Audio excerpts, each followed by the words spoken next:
Alors je vous emmène au paradis. Ah, c'est bien. Voilà, on va essayer. Hein. Alors le mot paradis, ça vient du vieux perse qui signifie jardin. La Bible accorde au jardin une signification symbolique très importante. Ce lieu privilégié est un domaine divin, une part Dieu, le signe de la puissance régénératrice et fécondante du Seigneur. Voilà la définition. Ézéchiel mentionne le jardin de Dieu en Éden, restauré par Dieu quand la terre dévastée redevient un paradis. Dieu est capable de dessécher une terre d'idolâtrie, et très spécialement lorsque les cultes agraires, païens, détournent Israël de la fidélité à son Dieu. Écoutez Isaïe, « Oui, vous aurez honte des térébintes qui font vos délices. Vous rougirez des jardins qui vous charment aujourd'hui. » C'est dans Ésaïe 29. Isaïe condamne les cultes impies dans les jardins qui sont en réalité des bosquets où se trouvent des idoles. Devant cette attitude, la colère de Dieu est inévitable. Mais, avant que la colère divine ne vienne s'abattre sur terre, elle est un paradis, cette terre. Devant lui, le feu dévore. Derrière lui, la flamme consume. Le pays est comme un jardin d'Éden devant lui. Derrière lui, c'est une lande désolée. Aussi, rien ne lui échappe. C'est dans Jean 2, 3. Dans le Cantique des Cantiques, j'aime beaucoup, le jardin clos est symbolisé par la Vierge qui n'ouvrira qu'à son fiancé. C'est beau ça, c'est très poétique. C'est dans un jardin que Jésus réunit ses disciples. Ce même lieu sera celui de son agonie. C'est dans un jardin que se trouvera le lieu de sa sépulture et que se produira la manifestation du tombeau vide, quand Marie-Madeleine prend Jésus pour le jardinier. Le mot paradis, qui désignait symboliquement dans la tradition chrétienne ancienne un jardin doté d'une fontaine qui précédait la basilique, n'apparaît que 2 fois dans le Nouveau Testament, ce mot paradis.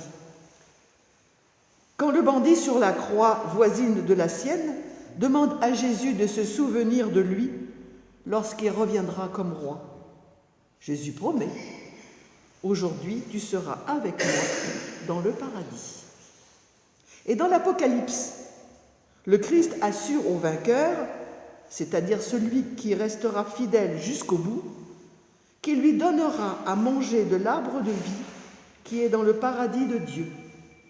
Dans les 2 cas, la promesse concerne un bonheur merveilleux, réservé après la mort à ceux dont la foi fut totale. L'idée du jardin d'Éden comme séjour eschatologique, c'est-à-dire après la mort, des fidèles est déjà présente dans le bas judaïsme. Le premier livre d'Enoch rapporte sa vision d'un arbre merveilleux dont le fruit est réservé, après le jugement dernier, aux justes élus pour qu'ils connaissent sur terre une longue et heureuse vie. Selon le testament de Lévi, le Messie, le grand prêtre, considéré comme grand prêtre, ouvrira les portes du paradis et accordera aux saints de manger de l'arbre de vie. Les 2 textes insistent sur l'actualité de la promesse conforme à la christologie chrétienne.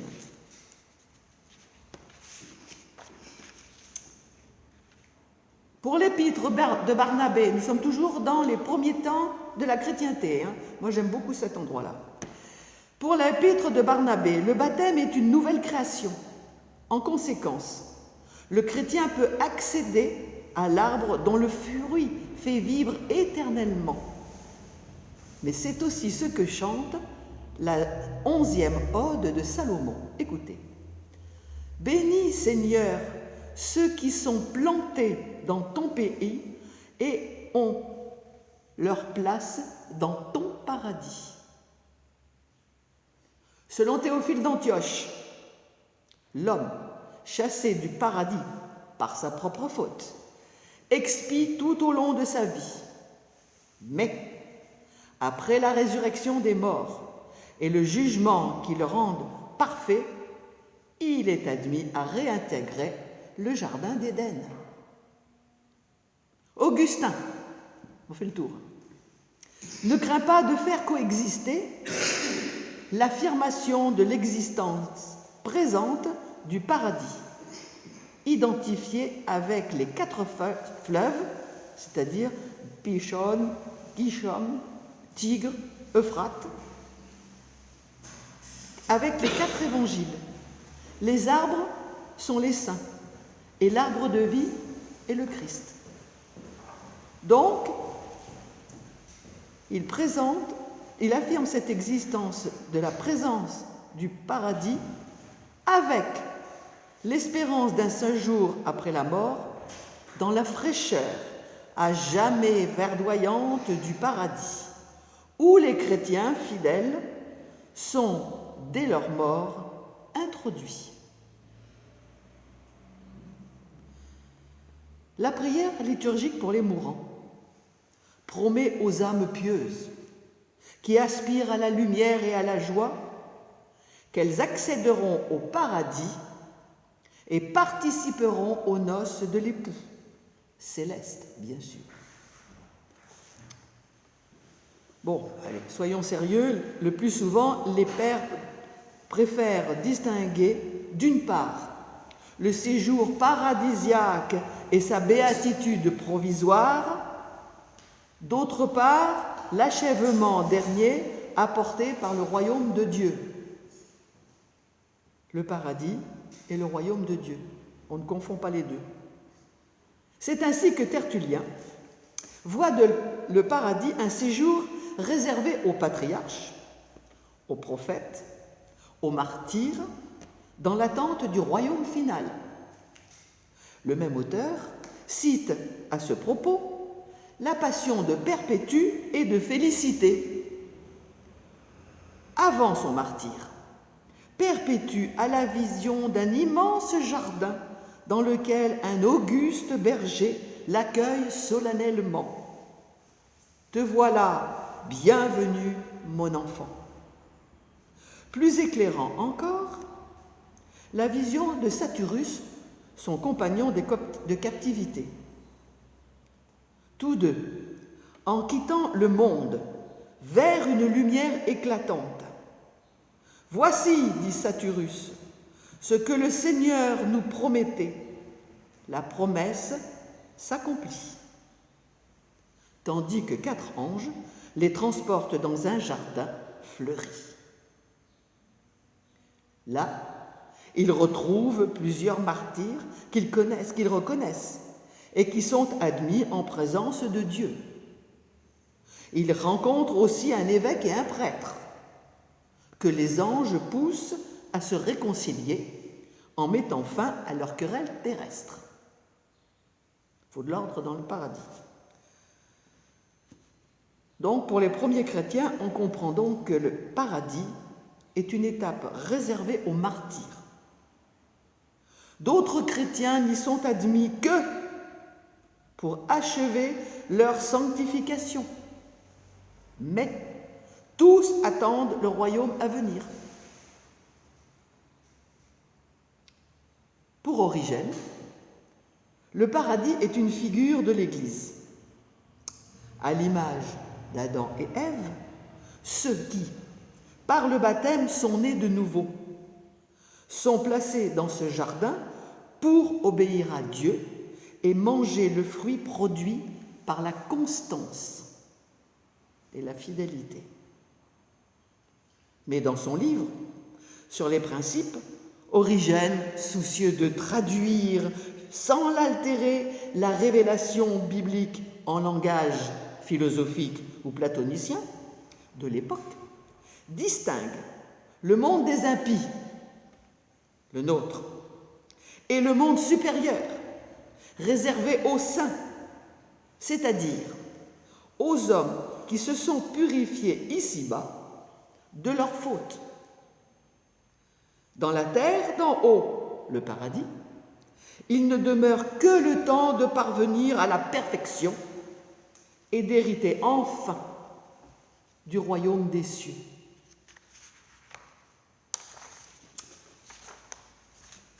Cette même idée est exprimée sur une pierre tombale dans une inscription datée de 382. On peut lire « La défunte Théodora est proclamée être dans la joie auprès du Christ. Entourée des parfums exquis du paradis, elle jouit d'un printemps éternel. Attendons que Dieu l'élève à des régions supérieures. » Bon, la plupart des représentations figurées des premiers siècles de notre ère ne s'embarrassent pas de toutes ces distinctions. Il faut être clair. Elles s'accordent toutes pour montrer, ou plus exactement suggérer une chose. C'est que les défunts jouissent dès maintenant d'un séjour agréable, fleuri, et qu'ils connaissent une paix idyllique dans une atmosphère bucolique. On a envie d'y aller.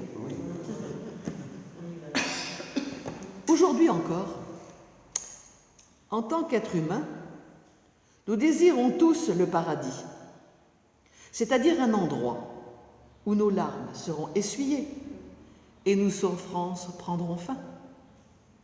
Cependant, il nous est impossible de l'imaginer, car comme le dit Paul dans ses lettres, le paradis dépasse largement notre imagination humaine. Alors où trouver le meilleur endroit pour une image authentique pouvant nous donner un avant-goût de ce que nous réserve Dieu? Eh bien, on le trouve tout simplement dans la Bible. C'est dans les Écritures que le Seigneur donne à nos imaginations quelques descriptions, nous encourageant à suivre sa volonté dans notre vie de chaque jour, qui seul peut nous conduire vers l'éternité avec lui. Et pour terminer, enfin pas tout à fait, je vous propose cette réflexion de saint Jean de la Croix. Ce qui se passera de l'autre côté, quand tout, pour moi, aura basculé vers l'éternité, je ne le sais pas. Je crois seulement qu'un grand amour m'attend. Mon Rédempteur va m'ouvrir la porte de la joie, de sa lumière.